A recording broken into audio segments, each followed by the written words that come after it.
యేసు ఏలి ఏలి లామా ముందు తల్లిని జ్ఞాపకం చేసుకున్నారు. తర్వాత పరలోకమందు ఉన్న తండ్రి అయిన దేవుడిని ఆయన జ్ఞాపకం చేసుకొని ఆయన గురించి, తన తండ్రి అయిన యేసు గురించి ఈ మాట ఆయన పలికారు. ఏమనంటే, నా దేవా నా దేవా నన్ను ఎందుకు చేయి విడిచితివి అంటే, ఆయన నన్ను చేయి విడిచి ఈ అనుజనుల మధ్య నన్ను ఎందుకు ఇక్కడ ఉంచావు ప్రభా అని ఆయన జ్ఞాపకం చేసుకుంటున్నాడు. ఆయన మన కోసం శిలువలో మరణించడానికి వచ్చారు. ఇదే విషయం పాత నిబంధనలో కీర్తన గ్రంథము 22వ అధ్యాయం 5వ వచనం ప్రార్థన చేస్తున్నారని మనకు అర్థమవుతుంది. అలాగే యేసు ప్రభు గారు చెప్పిన వాక్యాలు ఇంచుమించు దావీదు గారు చెప్పి ఒకేలా ఉంటాయి. ఎందుకంటే యేసు ప్రభు గారు దావీదుకి అలాంటి జ్ఞానాన్ని, అలాంటి ఫ్రెండ్షిప్ అనేది ఉంది కాబట్టి యేసు ప్రభు గారు జరిగేది మొత్తం ముందుగానే దావీదు గారికి చెప్పారు. అసలు తండ్రి దేవుడు యేసు ప్రభు చేయాలి.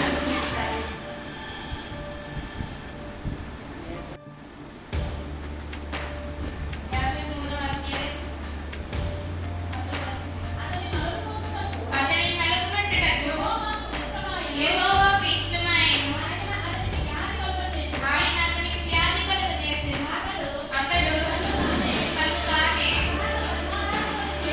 అపరాధ పరిహారార్థమై చేయగా అతని సంతానమును చూచును.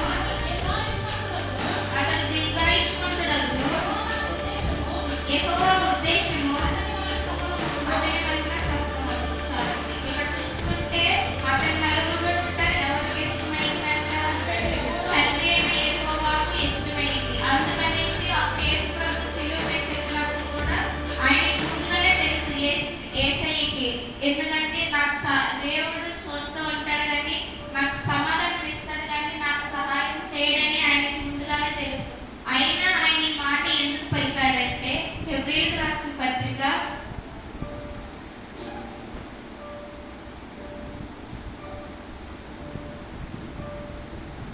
5వ అధ్యాయం 7వ వచనం ఆయన ఎదుట దేవునికి మొరపెట్టాడు. ఆయన శరీరధారి అయి ఉన్నాడు కాబట్టి ఆయన తన తండ్రి అయిన యేసయ్యకి మొరపెట్టడం అనేది జరిగింది.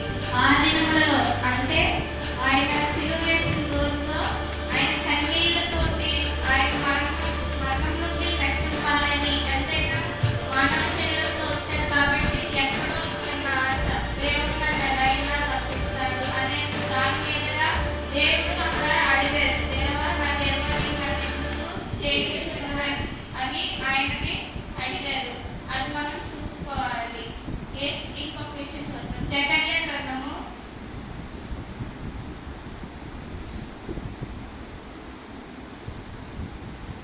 13వ అధ్యాయం 7వ వచనం గారికి యేసు ప్రభు అప్పుడు సుమయోను చెప్తారు. ఆయనకి 8 దినముల అప్పుడు నీ హృదయంలోకి ఖడ్గము దూసుకుపోతుందని. అదొక ఖడ్గం అయితే రెండవ ఖడ్గం వచ్చి శిలువ అనే ఖడ్గము. మన పాపముల నిమిత్తము ఆయన ఆ శిలువ అనే ఖడ్గము ఆయన మీద పడి ఉంది. ఆయన నా గొర్రెల కాపరి మీదను అంటే మనం ఇప్పుడు గొర్రెలం కాబట్టి యేసు ప్రభువు మన గొర్రెల కాపరి కాబట్టి ఆయన మీద ఆ ఖడ్గం అనేది పడింది. మనం ఏ పాపం చేసినా సరే దానికోసం యేసు ప్రభువు శిలువ మీద తన ప్రాణాన్ని అర్పించారు. అలాగే యెషయా గ్రంథము 40వ అధ్యాయం 11వ వచనం మనల్ని ఆయన నడిపిస్తారనేసి ముందుగానే ఆయన మనకి పాత నిబంధనలో తెలియజేస్తున్నారు. అలాగే సువార్తల్లో చూసుకున్నప్పుడు కూడా నేను నిజమైన గొర్రెల కాపరినని యేసు ప్రభు వారు ముందుగానే మనకి ఆయన చెప్తూ ఉంటారు. అంటే ఇప్పుడు మనం ఏ పాపం చేసినా సరే గొర్రెల కాపరి అని యేసు ప్రభువుకే అది వర్తిస్తుంది, మనకు తెలుస్తుంది. అలాగే ఈయన తండ్రి అయిన యేసు ప్రభు వారి గురించి జ్ఞాపకం చేసుకున్నారు కాబట్టి ఆయన అసలు తన కుమారుణ్ణి మన కోసం ఎందుకు పంపించారు అని మనం చూసుకున్నట్లయితే రోమీయులకు రాసిన పత్రిక 8వ అధ్యాయం 31వ వచనం మనల్ని నీతిమంతులుగా తీర్చబట్టకై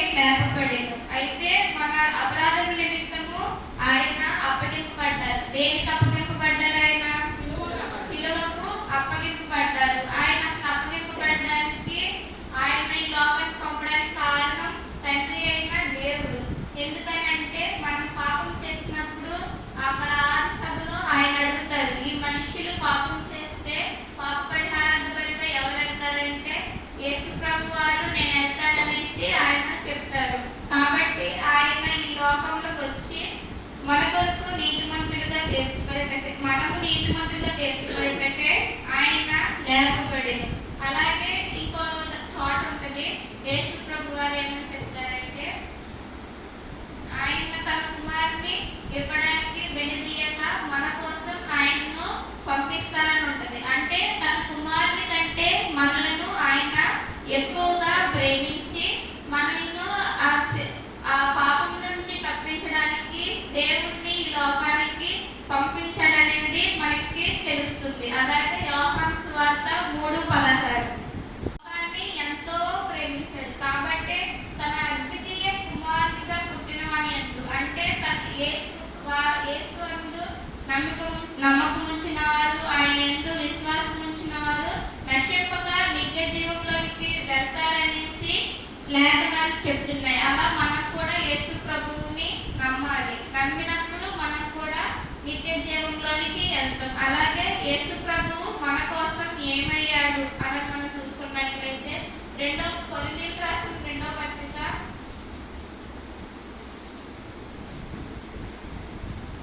5వ అధ్యాయం 21వ వచనం, ఆయన మన యందు దేవుని నీతి అగునట్లు, అంటే మనము నీతిమంతులుగా తీర్చబడడానికి ఆయన మన కోసం, అంటే ఈ లోకంలో ఉన్న వాళ్ళందరి కోసం దేవుడు పాపంగా చేయబడి ఈ లోకానికి వచ్చి శిలువ మరణం పొంది తిరిగి లేచారని మనం తెలుసుకుంటాం. అలాగే యెషయా గ్రంథము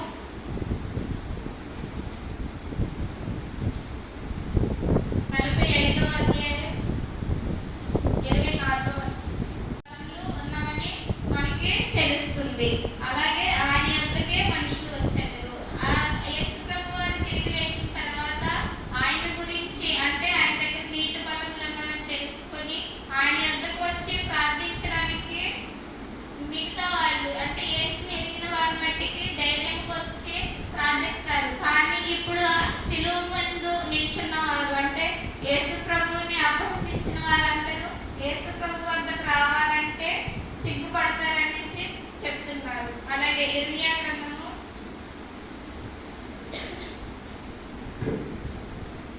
4వ అధ్యాయం 25వ వచనం, ముట్టడి వేయని వాళ్ళు వస్తారనేసి చెప్తున్నారు. దాని గురించి ఖండించమని చెప్తున్నారు. అలాగే ఇర్మియా గ్రంథము 33వ అధ్యాయం 16వ వచనం, ప్రభు వారు తిరిగి లేచిన తర్వాత అక్కడేమో యోధా వారిని ముట్టడి వేయడానికి వచ్చారని మనం చదివాం. ఇక్కడేమో ఆ తర్వాత అది యేసు ప్రభు వారు తిరిగి లేచిన తర్వాత అంతా ఆగిన తర్వాత యోధా వారు యేసుని గురించి తెలుసుకొని వాళ్ళు రక్షింపబడతారు. యోధా వారందరూ రక్షింపబడతారు. యెరూషలేము నివాసులు సురక్షితముగా నివసించుదురు. యెహోవాయే మనకు నీతి అని యెరూషలేముకు పేరు పెట్టడం అనేది జరుగుతుంది. యేసు ప్రభు వారు మనం ఇక్కడ చూసుకున్నట్లయితే యేసు ప్రభు వారు నీతిమంతుడు అనేది మనకు తెలుస్తుంది. కానీ మనం ఏం చేస్తాం, నీతిమంతుడైన యేసుని శిలువకు అప్పగించి ఒక నరహంతకుని విడుదల చేయించుకున్నాం. అలాగే అపోస్తలుల కార్యములు 3వ అధ్యాయం 14వ వచనం, మీరు పరిశుద్ధుడును నీతిమంతుడునైనా వానిని నిరాకరించి నరహంతకుడైన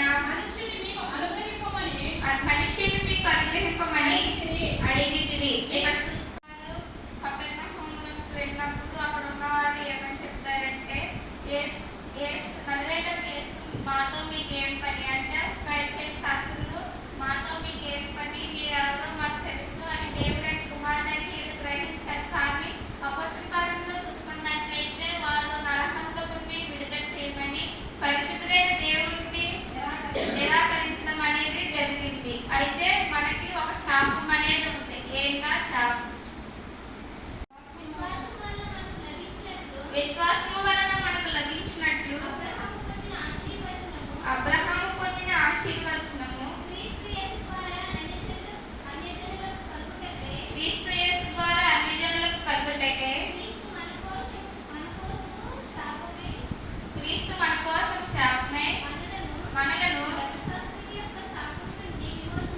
ధర్మశాస్త్రం యొక్క శాపము నుండి మనలను విమోచించెను. ఇందును గూర్చి మ్రోణ మీద వేలాడిన ప్రతివాడును శాపగ్రస్తుడని వ్రాయబడి ఉంది. ఇక్కడ యూదులైనను గ్రీసు దేశస్థులైనను దాసులమైనను స్వతంత్రులైనను మనమందరము ఒక్క శరీరంలోనికి ఒక్క ఆత్మ అందే బాప్తిస్మం పొందితిమి. మనమందరము ఒక్క ఆత్మను పానం చేసిన వారమైతిమి. శరీరం ఒక్కటే అవయముగా ఉండగా అనేకమైన అవయములుగా ఉన్నది. కాబట్టి ఇక్కడ చూసుకున్నట్లయితే యూదులని కానీ గ్రీసు దేశస్థులు కానీ దాసులు కానీ స్వతంత్రులు కానీ ఎవరైనా సరే వారంతా ఒక్క శరీరంనే ఒక్క ఆత్మ అంటే బాప్తిస్మం పొందారు. అందరూ కూడా నజరేయుడైన యేసు నామములోనే బాప్తిస్మం పొందారు. వాళ్ళు ఉన్న వాళ్ళైనా లేని వాళ్ళైనా అందరూ కూడా నజరేయుడైన యేసు నామములోనే బాప్తిస్మం పొంది ఒక్క శరీరం అంటే బాప్తిస్మం పొంది ఒక్క ఆత్మనే పానం చేసి యేసు ప్రభు వారి రక్తంనే అందరూ పానం చేసి ఉన్నారు. రాత్రి మనం చెప్పుకున్నాం కదా, ఇది నా శరీరము మీ కొరకును అనేకుల కొరకును చిందింపబడుచున్న నా నిబంధన నా రక్తము వలన క్రొత్త నిబంధన రక్తము అని ఆయన చెప్తున్నారు. అంటే ఆయన శరీరంలోనే మనమందరం పానం చేసి ఆయన ఆత్మనే మనం భుజించినప్పుడు మనం కూడా ఆయన ఆత్మను కలిగి ఉండాలి. ఎప్పుడూ కూడా ఆయన ఆత్మను కలిగి ఉన్నప్పుడు మనలో ఉన్న చెడు క్రియలు అన్నీ పోయి మనం కూడా యేసుక్రీస్తు స్వభావం కలిగిన వారమై ఉంటాము. అలా ఉన్నప్పుడు మనకు క్షమాపణ, దయ అలాంటివన్నీ మనకి వస్తాయి. అలాగే యోహాను సువార్త 7వ అధ్యాయం